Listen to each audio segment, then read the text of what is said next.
주신 이사야서 64장 8절 말씀, 그러나 여호와여 이제 주는 우리 아버지시니이다. 우리는 진흙이요 주는 토기장이시니 우리는 다 주의 손으로 지으신 것이니이다. 63장 16절 말씀 보시면 주는 우리 아버지시라. 아브라함은 우리를 모르고 이스라엘은 우리를 인정하지 아니할지라도 여호와여 주는 우리의 아버지시니라. 옛날부터 주의 이름을 우리의 구속자라 하셨거늘.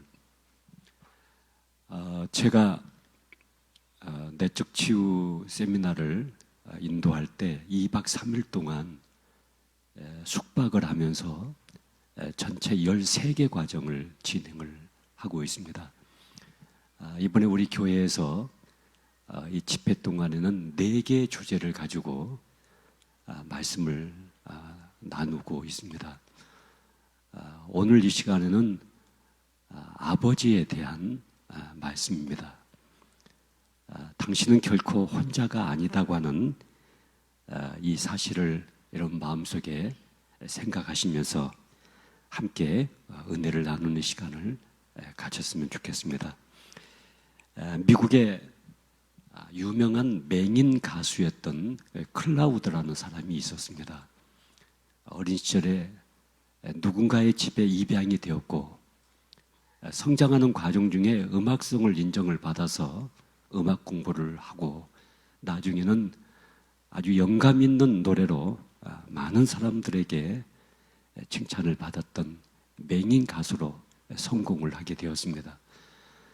그런데 어느 날 매니저에 의해서 이 자기를 낳아준 친모가, 어머니가 자기를 찾아왔다는 소식을 접하게 되었습니다. 이 클라우드는 속에서 불과 같은 분노가 치밀어 올랐습니다. 나를 내버린 엄마, 앞도 보지 못한 나를 버린 엄마가 이제 내가 좀 성공을 좀 했다고 해서 나를 찾아오다니, 나는 절대 그런 엄마를 만날 필요도 없고 그런 엄마가 나에게 존재하지도 않는다고 극구 엄마를 만날 것을 거부를 했습니다. 매니저는 계속해서 이 클라우드를 설득을 했습니다. 그래도 너를 낳아준 엄마라고 하는데 한 번 정도 만나보는 것이 좋겠다. 어쩌면 이번 기회에 엄마를 만나지 못하면 앞으로 영원히 엄마를 만나지 못할지도 모르겠다고 계속해서 이 클라우드를 설득을 했습니다. 클라우드는 잠시 연습실에서 지나듯이 치듯이 엄마를 만나기로 했습니다. 연습실 한쪽 기퉁에 이 클라우드가 쭈그리고 앉아서 엄마를 기다리고 있었습니다. 엄마라는 사람이 문을 밀고 들어오면서 클라우드를 불렀습니다.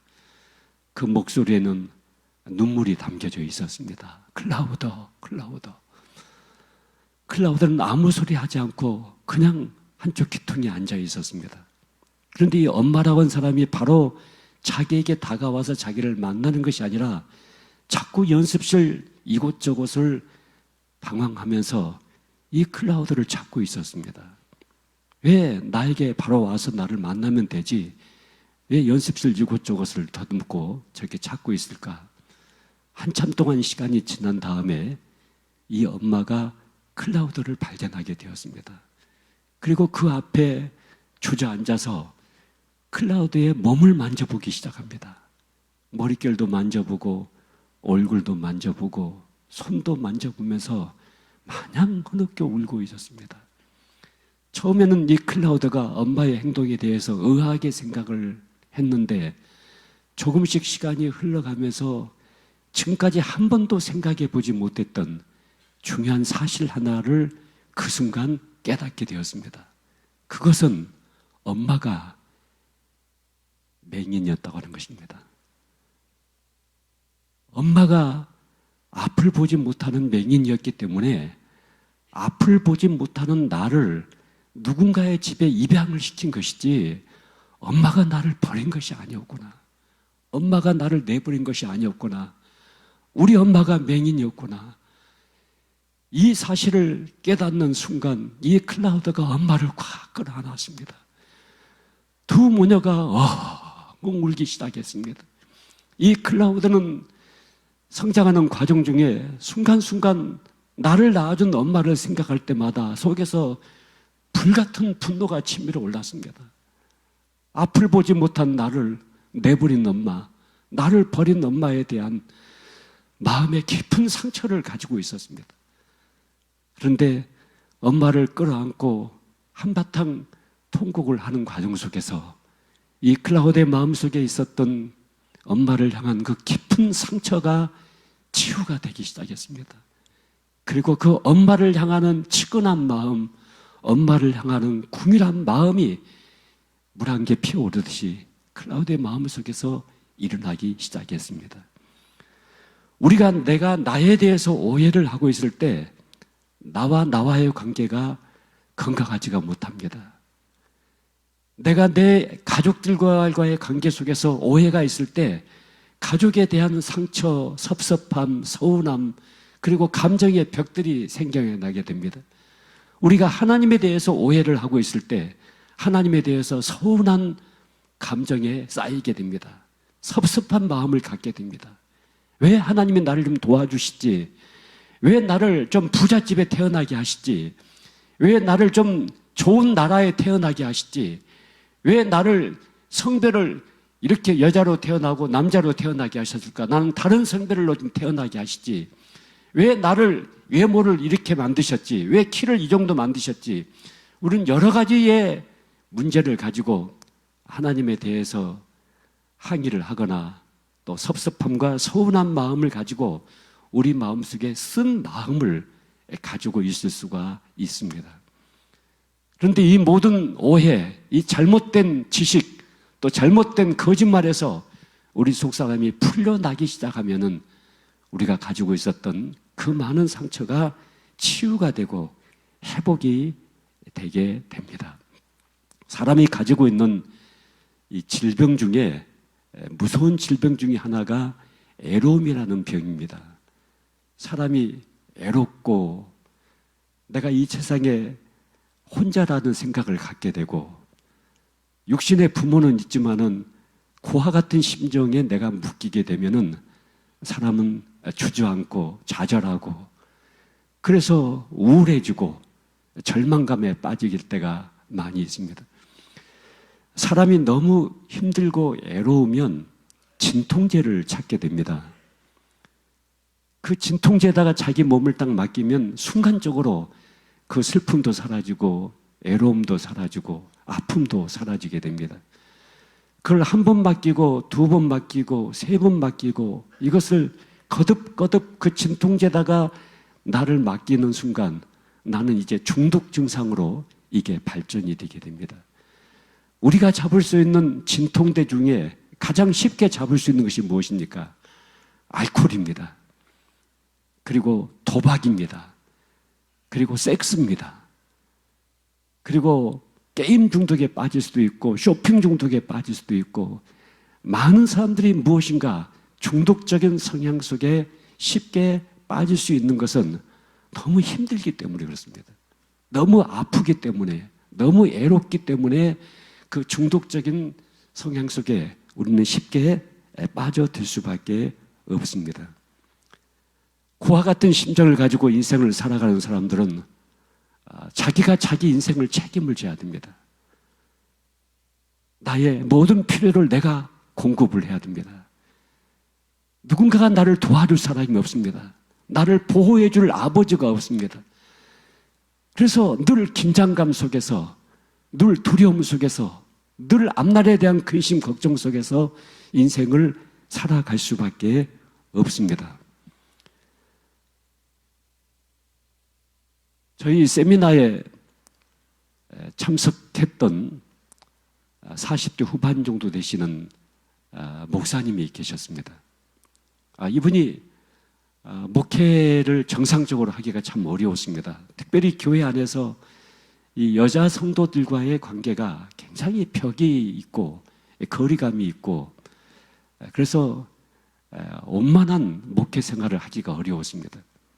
그래서 이분이 저희 내적치유 세미나를 참석을 하셨습니다. 그리고 마지막 시간에 2박 3일 동안 이제 세미나를 진행을 하고 난 다음에 마지막 시간에 많은 사람들 앞에 나와서 이분이 이제 이런 간증을 하게 되었습니다. 자기가 어렸을 때 초등학교를 가기 전에 밑에 여동생이 하나가 있었는데 남매를 두고 엄마가 어느 날 집을 나가버리고 말았습니다. 아이들이 유일하게 버티고 있는 버팀목인 엄마입니다.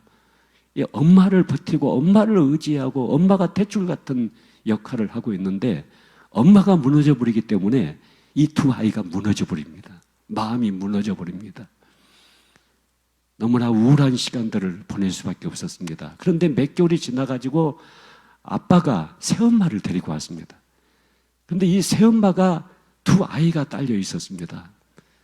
그래서 그때부터 새엄마에게 엄마라고 이름을 부르고 엄마라고 정을 붙이면서 살기 시작했는데 한 6개월 정도 살아가는 과정 중에 어느 날 이 새엄마가 아빠하고 대판 싸웠습니다. 그리고 자기가 데리고 온 두 아이만 데리고 또 집을 나가버리고 말았습니다.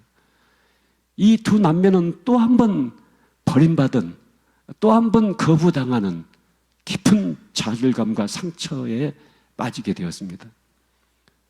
그러다가 어느 날 아빠가 엄마를 만나러 가자고 두 남매를 데리고 서울역을 가게 됐다고 합니다.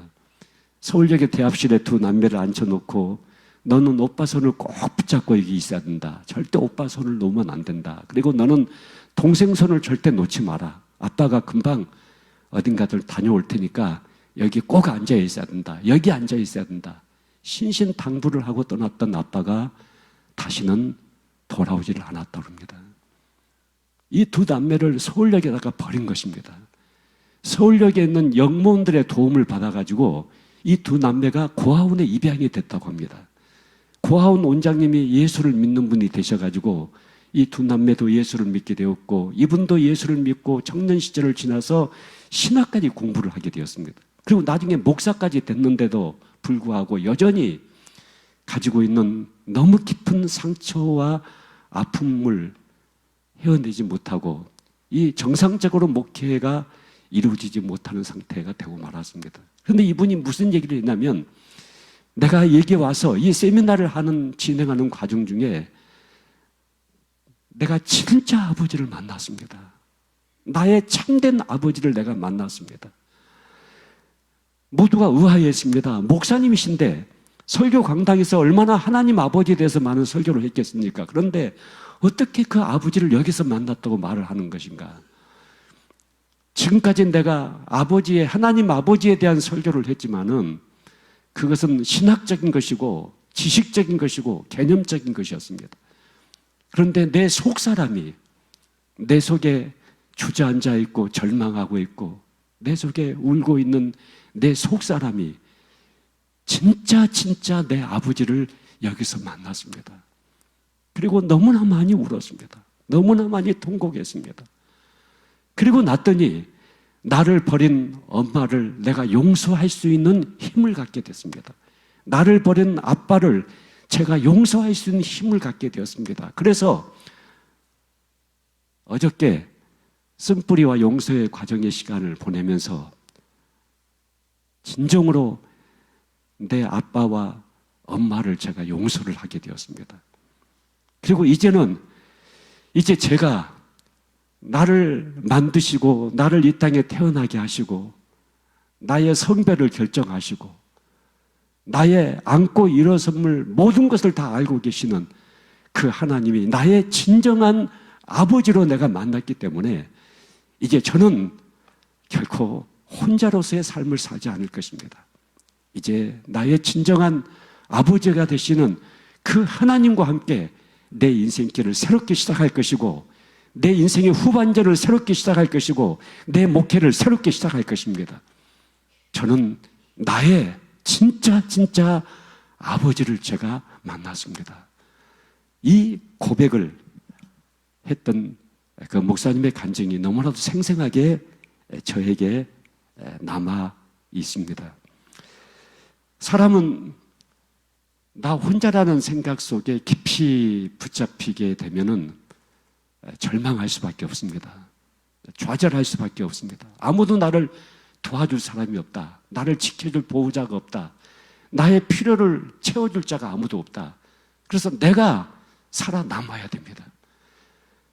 많은 사람들이 육신의 부모님은 있지만은 여전히 나에게 아버지가 없는, 나에게 어머니가 없는 고아 같은 심정 속에서 삶을 영위해 가는 사람들이 우리 주위에 흔하게 많이 있는 것을 발견을 하게 됩니다. 신앙생활의 궁극적인 풍요로움은 어디서 이루어지는 것인가?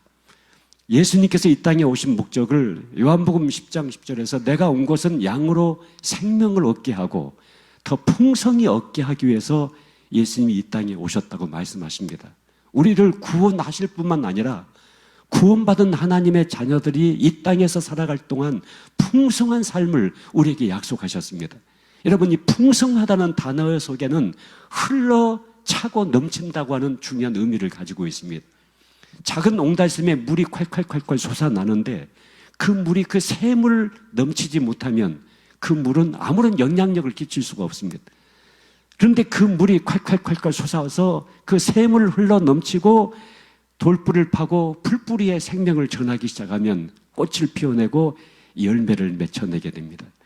여러분, 우리가 예수를 믿고 우리가 가지고 있는 이 복음의 능력을 가지고 있고 우리가 성령의 충만함 속에서 살게 되면은 내 배에서 생수의 강이 흘러 넘쳐나가는 선한 영향력을 끼칠 수 있는 내 주위의 보름달처럼 많은 사람들을 환하게 밝힐 수 있는 풍요로운 삶을 우리는 살아갈 수 있음에도 불구하고 여전히 나 한 사람의 삶을 내가 감당하지 못하고 나 하나의 무게를 감당하지 못해서 주저앉고 절망하고 좌절하고 그래서 내 속에 울고 있는 또 다른 내가 있다는 사실을 고백할 수밖에 없는 그런 상황 속에 우리가 처할 때가 참 많이 있습니다.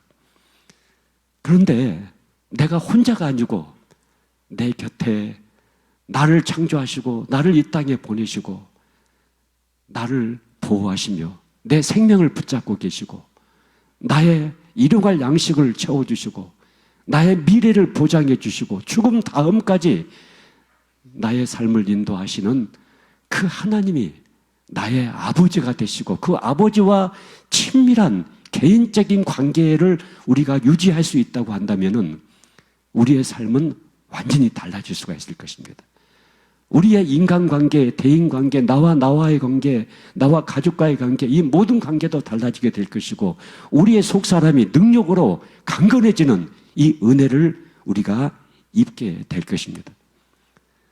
그런데 왜 하나님 아버지와 개인적인 친밀한 관계를 우리가 이루어가기가 어려우게 될까? 중요한 것은 육신의 아버지와의 관계 속에서 가지고 있는 상처와 아픔 때문입니다. 여러분 육신의 아버지는 어떤 분이셨습니까? 나의 아버지를 한번 생각해 보시길 바랍니다. 내 아버지는 어떤 분이셨는가? 좋은 아버지, 나를 보호해 주신 아버지, 나를 사랑해 주신 아버지, 나를 늘 지켜주신 아버지, 나의 부족되고 나의 연약한 부분을 용납해 주신 아버지, 그런 아버지 밑에서 어린 시절을 보내오신 분들은요, 나중에 이제 예수를 믿고 교회에 와서 하나님을 아버지하고 불러도 그 아버지가 그렇게 다정스럽고 그 아버지가 나를 지키시고 보호하시고 그 아버지와 나와의 관계가 어떤 벽이 없어요. 그런데 이 육신의 아버지에 대한 부정적인 이미지를 우리 안에서 학습되어 온 그런 사람들은 교회 와서 하나님을 아버지하고 부르면 그 하나님도 무섭게 느껴지고 아버지에 대한 부정적인 이미지가 하나님 아버지에게까지 이렇게 투사가 돼가지고요. 하나님과 나와의 건강한 관계가 형성되기가 매우 어려울 수가 있습니다. 화를 잘 내거나 난폭한 아버지가 있을 수가 있죠. 또 나를 버린 아버지가 있을 수가 있죠. 나를 버린 엄마가 있을 수가 있죠. 나를 거부했던 아버지가 있을 수가 있죠. 그리고 늘 가정의 권위자로 가족들을 정죄하고 비난하고 비판하는 그런 아버지가 있을 수가 있죠. 늘 매를 들었던 아버지가 있을 수가 있죠. 여러 가지 유형의 아버지가 우리 안에 있을 수가 있을 것입니다. 제가 이제 인도에 가서 인도에 우리 한국의 선교사님들이 한 400가정 정도가 인도에 파견되어져 있는데요. 그 선교사님들의 가족들을 위해서 이제 이 세미나를 인도하기 위해서 저희 아내와 인도를 간 적이 있었습니다. 인도 델리, 뭄바이, 첸나이, 벵갈로 이 4개 도시에서 집회를 했습니다. 워낙 인도가 큰 나라가기 때문에 이제 그 도시에서 집회하면서 가까이 있는 선교사님들 부부가 참석할 수 있도록 그렇게 세미나를 진행을 했습니다. 벵갈로에서 했던 세미나였는데요. 세미나 둘째 날 그 쓴뿌리와 용서라는 과정을 진행을 하면서 제가 이렇게 물었습니다. 여기 계신 분 중에 공개적으로 이 앞에 나와서 누군가를 용서하실 분이 있으면 손을 들어달라고 그랬습니다. 그랬더니 어떤 선교사님 40대 후반 정도 되시는 선교사님 한 분이 손을 들고 나왔습니다. 그래서 이제 앞에다 의자를 놔뒀어요. 이제 의자를 두고 내가 이 선교사님 이렇게 앉아있고 내가 용서해야 될 사람이 앞에 있다고 가정하고 이분이 이제 공개적으로 용서하는 시간을 갖게 됐어요. 근데 앞에 나오셔서 용서하겠다고 나왔는데 말을 못 하시는 거예요. 쭈삣쭈삣하고 말을 못 하셔요. 한참 동안 시간이 흘렀는데 이 선교사님 입에서 한마디가 딱 나왔어요. 아버지, 왜 그렇게 하셨어요?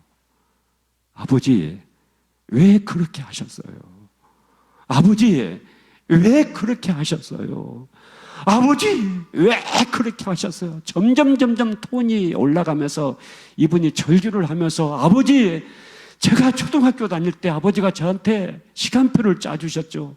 학교에서 돌아오면 손발 씻고 몇 시부터 몇 시까지 숙제하고 몇 시부터 몇 시까지 예습하고 복습하라는 시간표를 짜주셨는데 제가 친구들과 놀다 보니까 몇 번 시간표를 지키지 못할 때가 있었죠.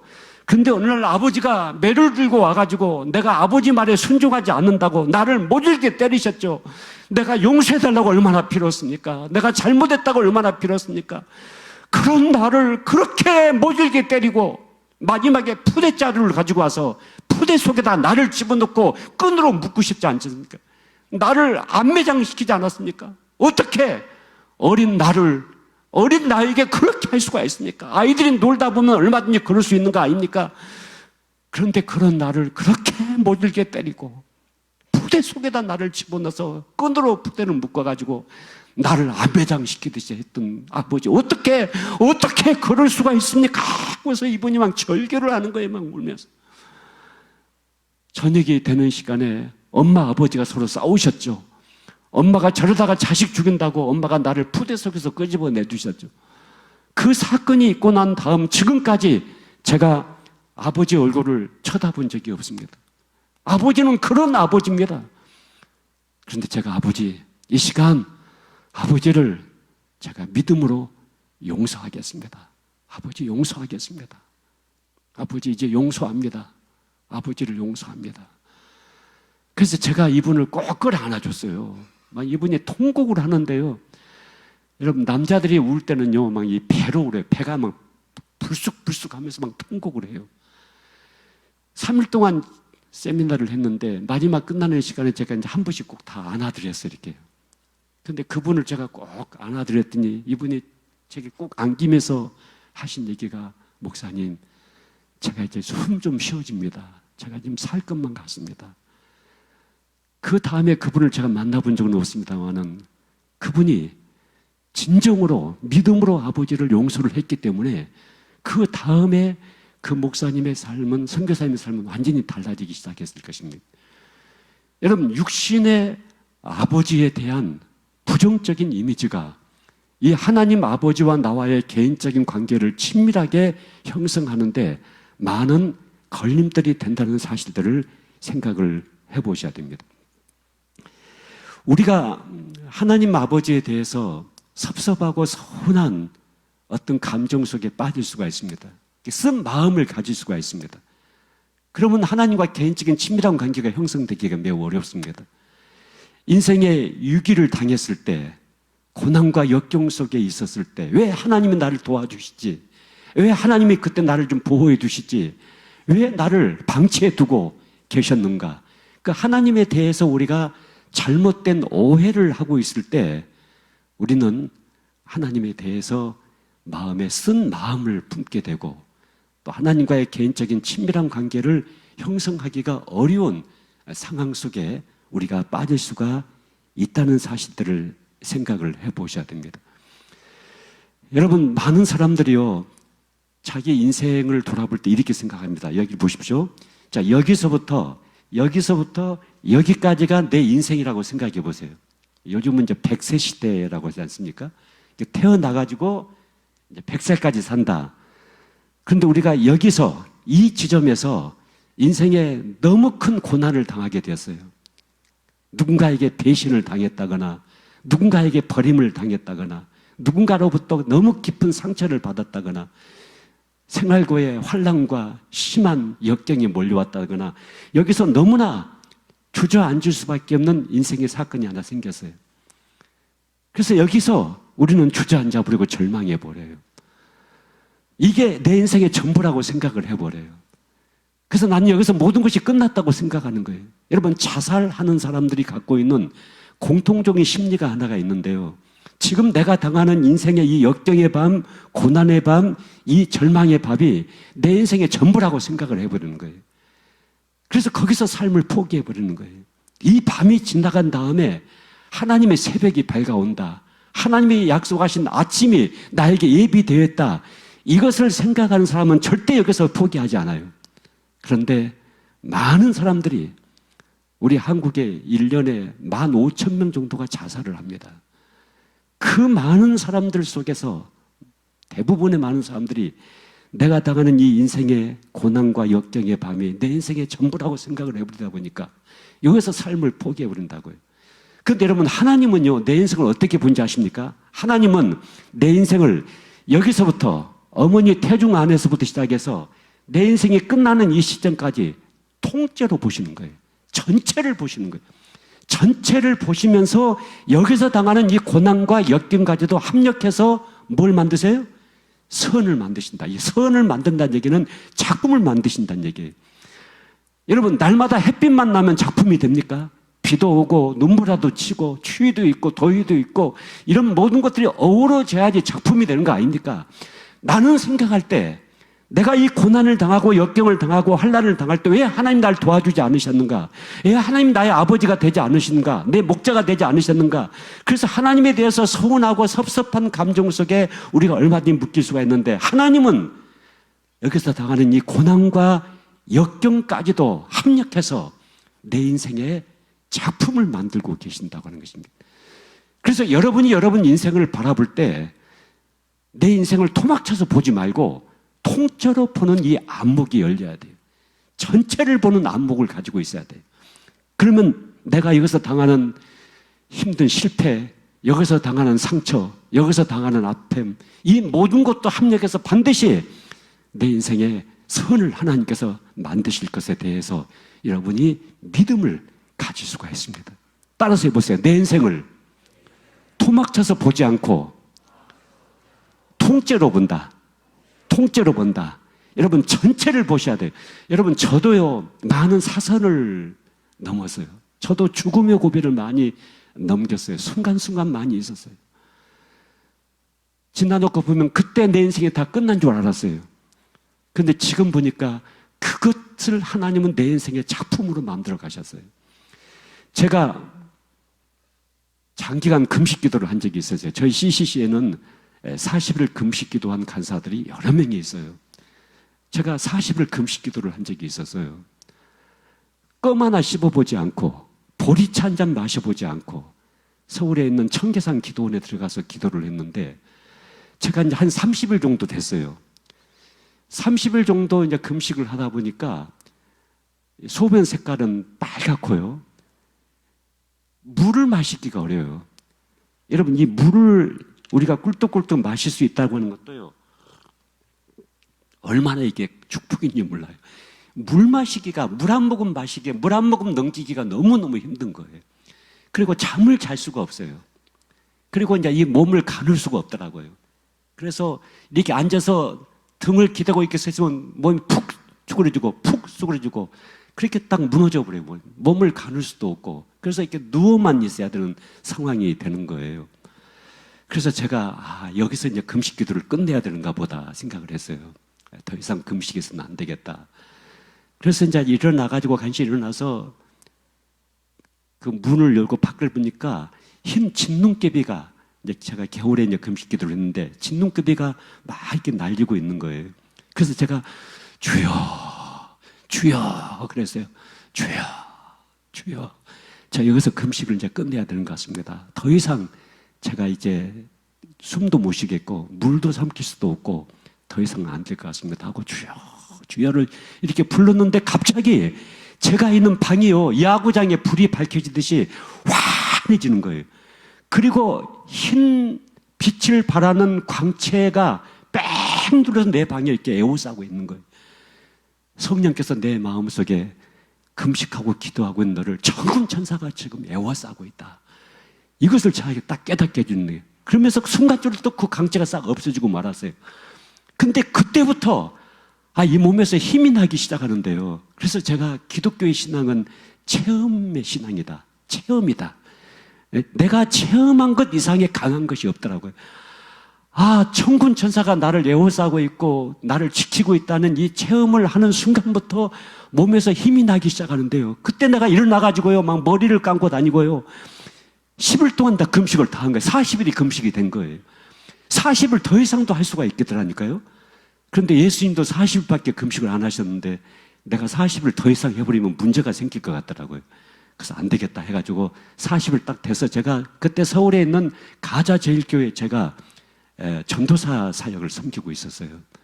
그래서 우리 담임 목사님 모시고 장님도 오셔서 이제 저를 싣고 이렇게 내려갔는데 내려와서 몸무게를 달아보니까 몸무게가 20kg 정도가 줄어 있었어요. 근데 완전히 살가죽과 뼈만 남아 있더라고요.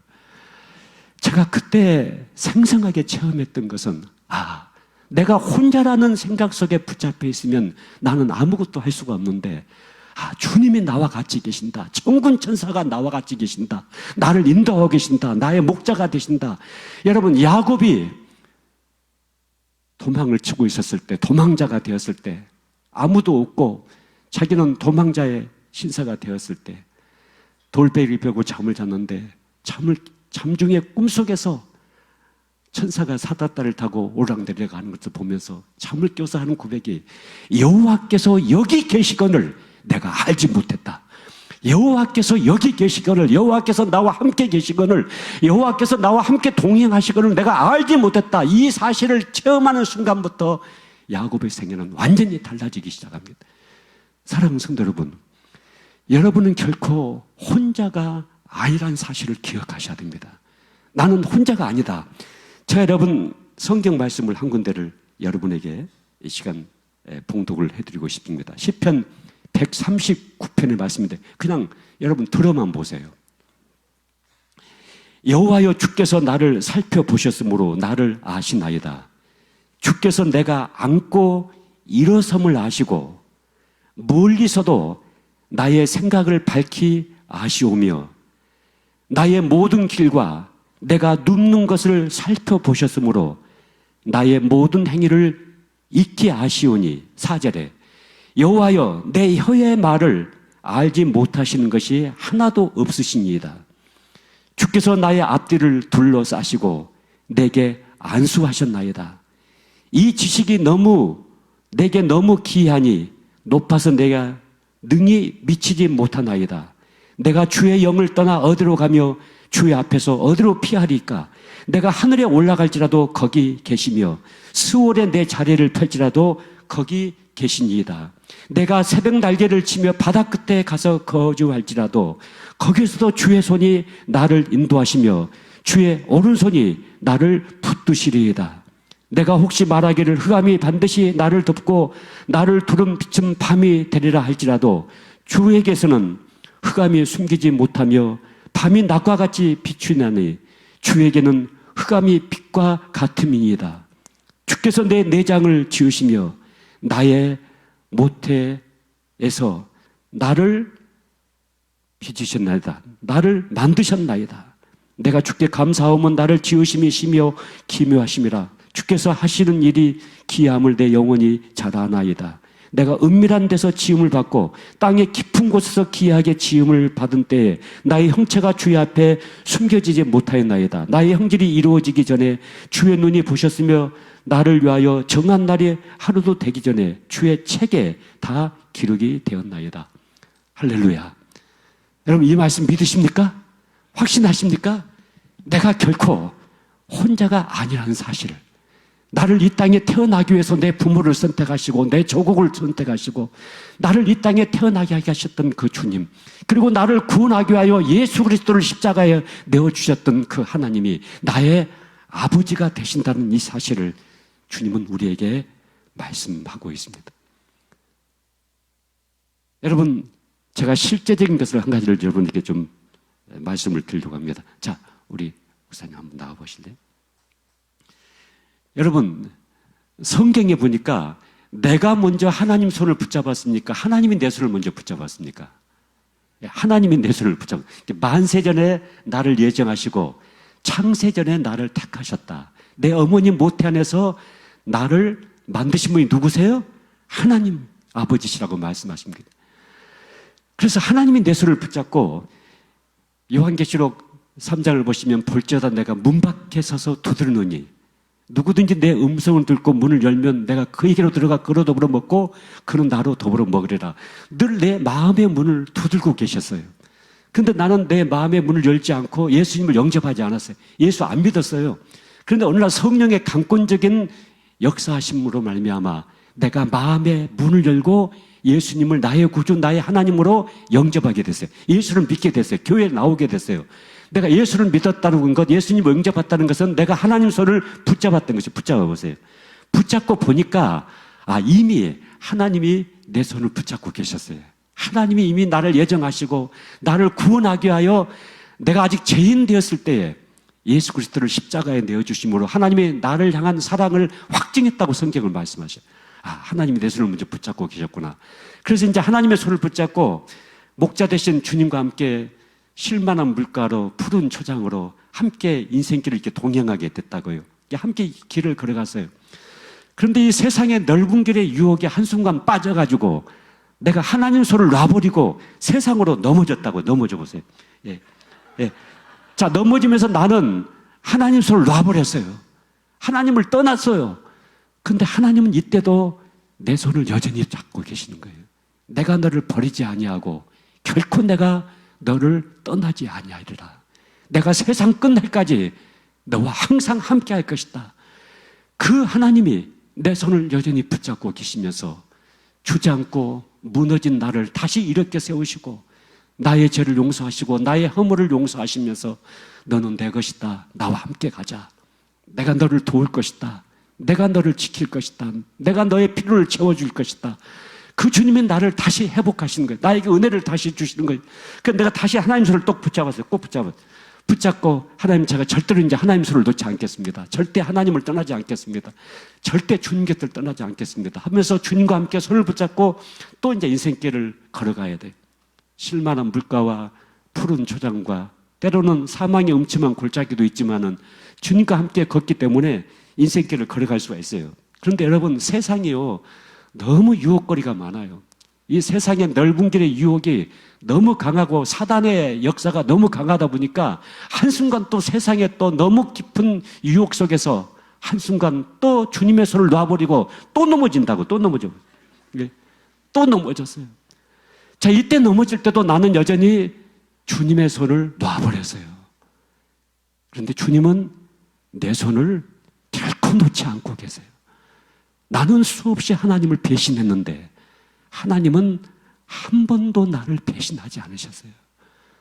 독생자 예수 그리스도까지 나를 위하여 내어주신 그 하나님께서 나를 사랑하시고 나를 구원하시고 나에게 풍성한 삶을 약속하시면서 나를 하나님의 아들로, 하나님의 딸로 인도해 가시는 그 하나님 아버지께서 나를 다시 일으켜 주시고 다시 회복하시며 동해서에서 뭔가 같이 내가 너의 죄를 기억지도 않겠다. 너는 내 아들이다. 너는 내 딸이다. 그 주님이 나를 품어주시고 계십니다. 여러분, 그 하나님이 누구시라고요? 나의 아버지세요. 그래서 육신의 부모는 나를 버릴 수도 있어요. 육신의 부모는 나를 거부할 수도 있어요. 아버지는 나를 싫어할 수도 있어요. 엄마는 나를 싫어할 수도 있어요. 그러나 하나님은 나의 진정한 아버지가 되시기 때문에, 진짜 내 아버지가 되시기 때문에 결코 나를 포기할 수 없고, 결코 나를 버릴 수 없고, 결코 나를 떠날 수 없는 나의 아버지라는 사실을 여러분 기억하셔야 돼요. 여러분, 인생을요, 혼자 살아가는 사람과 하나님 아버지의 손을 붙잡고 살아가는 사람과 인생은 완전히 달라지게 됩니다. 혼자 살아간 사람은 마지막에 영원한 지옥으로 떨어질 수밖에 없죠. 그러나 하나님의 손을 붙잡고 인생길을 걸어간 사람은 그가 마지막 영원한 아버지의 집으로, 아버지의 품으로 우리 인생이 돌아갈 수가 있습니다. 여기 연세 많으신 분들은 이제 이 세상에 남아있을 시간보다도 떠날 시간이 가까워져요. 여러분, 저도 그래요. 저도. 제가 이번 이 집회를 준비하고 기도하면서 제 심정이 이런 심정이에요. 내 마지막 설교가 될지도 모르겠다. 내 마지막 집회가 될지도 모르겠다. 오늘 이 교회 부산 가서 하는 이 집회가, 내가 여기 집회를 하나님께서 나를 불러주셨는데 내 마지막이 될지도 모르겠다. 저도 떠날 시간이 가까워진 사람이에요. 여러분, 저는 1년에 한 번씩 유언장을 제가 바꿨어요. 제가 유언장을 20년 넘게 썼어요. 유언장을 써놓는다고 해서 사람이 죽는 게 절대 아니에요. 그런데 내가 갑자기 이 세상을 떠나는 되면은 내 사랑하는 자녀들에게, 가족들에게, 내 사랑하는 성도들에게 무엇인가 내가 남기고 싶어야 가는 무언가 말이 좀 있어야 되지 않겠습니까? 그래서 제가 이제 연초마다 유언장을 써요. 근데 해마다 유언장이 조금 바뀌더라고 보니까. 내용이 바뀌고. 근데 여러분, 사람은요, 점점점 나이를 먹어가면은 콩 껍데기가 이제 부스러지잖아요. 낡아지잖아요. 그런데 콩 껍질은 부스러지고 낡아지지만 콩 알맹이는 더 단단해지는 것처럼 예수 그리스도의 생명 안에 있는 여러분과 나는 나이가 먹으면 자연히 몸은 이제 후퇴할 수밖에 없죠. 자연히 몸은 이곳저곳 고장이 날 수밖에 없어요. 그래서 이제 늙어지고 우리는 언젠가 하나의 낙엽처럼 땅에 묻히는 순간이 오게 될 거예요. 근데 그때라 할지라도 여러분, 결코 나는 혼자가 아니란 사실을 붙잡고 있는 사람은 반드시 인생을 성공할 수가 있어요. 내가 혼자가 아니다. 여러분, 성령께서 주님이 몸을 입고 이곳에 계신 것이 아니라 영으로 내 안에 계시잖아요. 영으로 나와 함께 계시잖아요. 그래서 이 성령님에 대해서 얼마만큼 민감하게 우리가 반응을 하고 있는가, 성령의 인도하심에 대해서 얼마만큼 깊은 체험적인 신앙을 가지고 있는가에 따라서 그 사람의 풍성함은 완전히 달라질 수밖에 없다는 사실들을 생각을 해보셔야 됩니다. 여러분들에게 한 가지, 제가 이제 오늘 오후 시간이 마지막 시간인데 이 시간에 한 가지 꼭 부탁을 드리고 싶은 것은 있는데, 여러분이 방언을 하셔야 돼요. 뭘 해야 된다고요? 방언을 해야 돼요. 근데 이 방언이 은사적인 방언이 있고 믿음의 방언이 있어요. 제가 여러분에게 지금 말씀드린 것은 믿음의 방언이에요. 믿음의 방언이 뭐냐면, 따라서 해보세요. 감사합니다. 고맙습니다. 감사합니다. 고맙습니다. 이 말을 시도 때도 주에 하는 것이 이게 믿음의 방언이에요. 범사에 감사하라. 이는 그리스도 예수 안에서 너희를 향하신 하나님의 뜻이다고 성경은 쐐기를 받고 있어요. 이게 하나님의 뜻 중에서 뜻이 뭐냐면 범사에 감사를 하는 거예요. 모든 상황에 대해서 감사하는 거예요.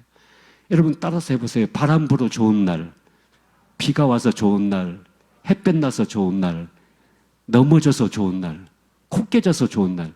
여러분, 코만 깨지고 눈이 안 빠졌으니까 얼마나 좋습니까, 여러분? 여러분, 모든 상황에 대해서 나는 감사하기로 결정한다. 나는 감사한다. 여러분, 항상 감사하라, 범사에 감사하라, 쉬지 말고 감사하라, 이렇게 성경을 번역할 수가 있는 거예요. 여러분, 이 감사의 방언을 여러분이 해야 돼요. 누가 툭 건드려도 감사합니다. 고맙습니다. 여러분, 혼자서 인생을 사는 사람들은 절대 이 감사의 방을 할 수가 없어요. 그런데 내가 혼자가 아니고 주님이 나와 같이 계신다. 주님이 이 사건도, 이 환경도, 이 상처도, 이 아픔도 합력해서 내 인생의 작품을 만드실 것이다. 모든 것을 선을 만드실 것이다. 이 사실을 굳게 믿는 사람은 모든 것에 대해서 감사할 수가 있어요. 감사를 선택할 수 있어요. 감사는 이게 그냥 자동으로 되어지는 것이 아니에요. 이것은 훈련으로 만들어지는 거예요. 계속해서 훈련해야 돼요.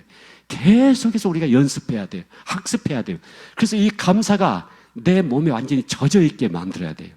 시도 때도 없이 아파도 감사하고, 배불러도 감사하고, 배고프다 감사하고, 추워도 감사하고, 더워도 감사하고, 접촉사고 나도 감사하고, 잘 운전하고 다녀도 감사하고, 모든 상황에 대해서 여러분 감사를 선택해 보세요. 여러분 주일날 교회를 딱 오면서요, 넘어져가지고 팔이 뚝 부러졌어요. 어떻게 해야 돼요? 더럽게 재수가 없어가지고 내가 팔이 뚝 부러져가지고 간밤에 꿈자리가 사놓았더니만 조상의 묘자리가 잘못돼가지고 그냥 팔이 부러졌다. 이렇게 해야 됩니까? 부러진 팔을 딱 붙잡고 뭐 해야 돼요? 주님 감사합니다. 주님 감사합니다. 팔만 부러져서 감사합니다. 머리가 안 터져서 감사합니다. 눈이 안 빠져서 감사합니다. 주님 감사합니다. 이 팔이 부러진 이 사건도 합력해서 하나님 선을 만들어 가실 줄 믿습니다. 어떤 하나님의 섭리가 있을 줄 믿습니다. 여러분 예수님이 이렇게 말씀하세요. 참새 2마리가 한 아사리온에 팔리는 것이 아니냐. 내가 허락지 아니하면 참새 1마리도 땅에 떨어지지 않는다고 말씀하세요. 믿는 성도에게는 우연은 절대로 존재하지가 않아요. 성경 66권에 이 우연이란 단어가 삐집고 들어갈 틈이 없을 만큼 우리의 모든 삶은 하나님의 절대적인 주권 속에 담겨져 있어요. 하나님의 손길 안에 담겨져 있어요. 하나님의 놀라운 섭리 안에 담겨져 있어요. 여러분 믿으십니까? 그렇다고 한다면 내가 넘어지고 상처났고 내가 부상을 당하고 내가 좀 실패하고 내가 조금 물질적인 손해도 오고 이 모든 것도 하나님의 놀라운 섭리 속에 담겨져 있어요. 그래서 여러분 인생을 토막쳐서 보지 말고 통째로 봐야 돼. 전체를 보면서 아 이것까지도 합력해서 선을 만드실 것이다. 여러분 지나간 과거를 한번 잠깐 돌아보세요. 여러분 인생 과거를 돌아보면 힘들고 어려웠던 순간도 있었죠. 깊은 구덩이에 빠진 것 같은 낙심된 순간도 있었죠. 근데 그것이 여러분 인생을 망하게 만들었습니까? 여러분 인생을 완전히 죽음으로 끌고 갔습니까? 돌아보니까 그 사건도 나의 인생을 만들어가는데, 내 인격을 만들어가는데, 내 신앙을 훈련하는데 아주 유익한 재료가 됐다는 사실을 여러분 깨닫게 될 것입니다. 이게 하나님의 섭리예요. 이게 하나님의 주권이에요. 그렇다고 한다면은 하나님은 제가 모든 상황에 대해서 감사를 선택하겠습니다. 감사하겠습니다. 감사하겠습니다. 주님 감사합니다. 주님 저를 주일날 교회 오게 해서 감사합니다. 목사님 설교 듣게 해주셔서 감사합니다. 우리 교회에 내가 속하게 해주셔서 감사합니다. 여러분 모든 것이 감사의 조건이 될 수밖에 없어요.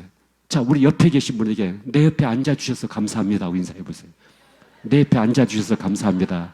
감사합니다. 예. 뒤에 있는 분하고도 감사해 보세요. 내 뒤에 앉아주셔서 감사합니다. 예. 감사합니다. 감사합니다. 예. 여러분, 감사할 때 신경질 내는 사람 누가 있는가 보세요. 이 감사하면서 화내는 사람이 있는가 보세요. 다 웃잖아요. 다 해피하잖아요. 여러분 우리 몸에서 막 엔돌파틴 호르몬들이 막 분비가 될 거예요. 우리 몸에 있는 모든 면역체가 막 강화가 될 거예요. 여러분 이 감사는요 만병통치약이에요. 이 감사는요 모든 행복을 만들어내는 바이러스예요. 감사합니다. 감사합니다. 무슨 방언을 해야 된다고요? 이 감사의 방언. 이 감사의 방언을 시도 때도 없이 해야 돼요. 하나님께 먼저 감사하고 내 곁에 있는 가족들이 감사하고 내가 나에 대해서도 감사를 해야 돼요. 너무 수고했다. 힘들었지. 힘든 가정 속에서도 잘 이겨냈다. 잘 견뎠다.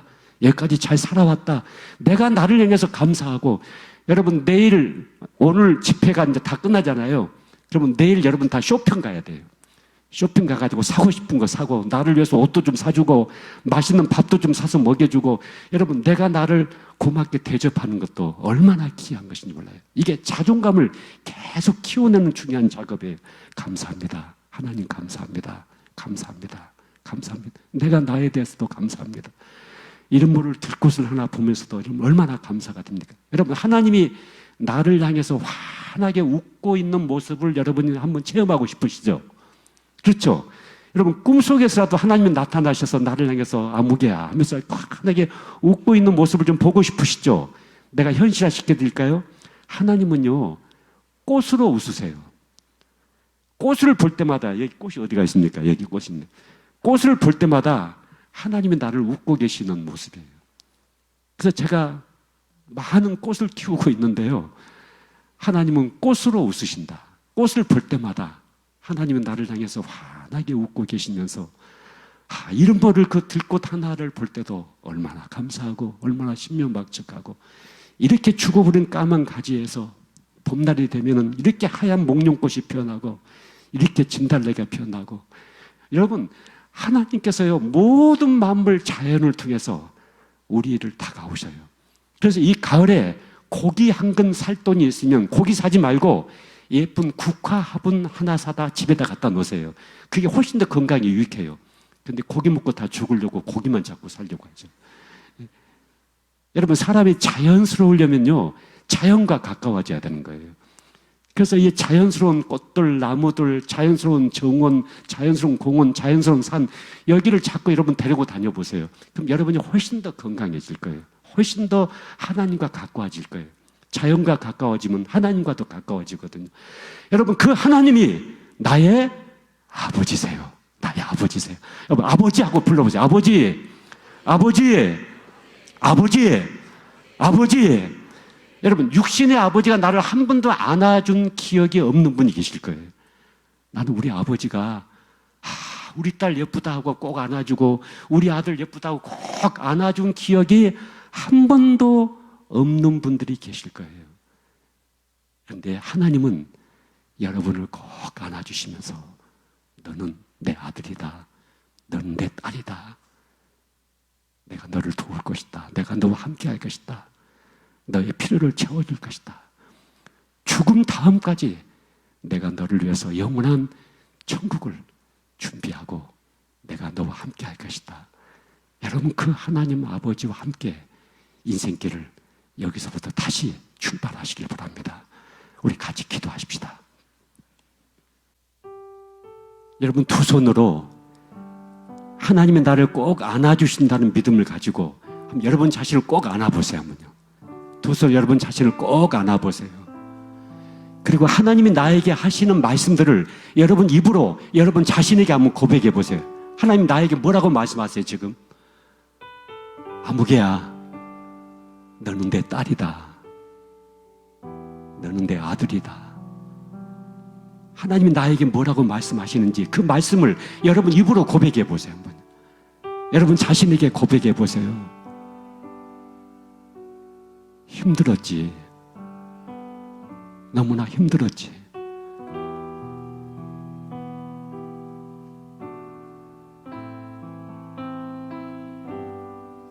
너무나 아팠지.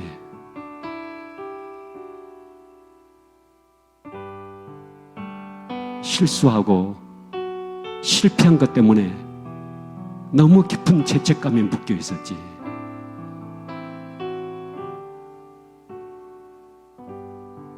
내가 너를 용서하고 너의 죄를 깨끗하게 사하고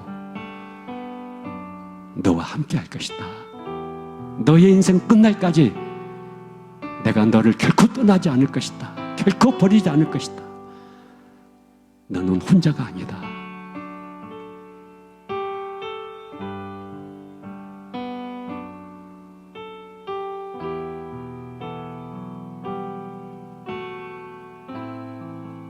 여러분 그 아버지를 향해서 감사한다고 고백해 보세요. 아버지 감사합니다. 아버지 감사합니다. 나를 이 땅에 태어나게 하시고 여기까지 내 인생을 인도하신 아버지, 나를 구원하신 아버지, 나와 함께 하신 아버지, 나의 필요를 채워주신 아버지, 죽음 다음에 영원한 영생까지 보장해 주신 아버지, 감사합니다. 고맙습니다. 아버지, 아버지 감사합니다. 아버지 고맙습니다. 여러분 소리내서 크게 고백해 보세요. 아버지 감사합니다. 아버지 고맙습니다. 아버지 저는 결코 혼자가 아닙니다. 저는 혼자가 아닙니다. 혼자가 아닙니다. 아버지, 아버지께서 늘 나와 같이 계시고 나를 이끌어 주시고 나를 품어 주시고 나와 함께 해주신 것을 감사합니다. 아버지 감사합니다. 아버지 감사합니다. 아버지 감사합니다. 아버지 감사합니다.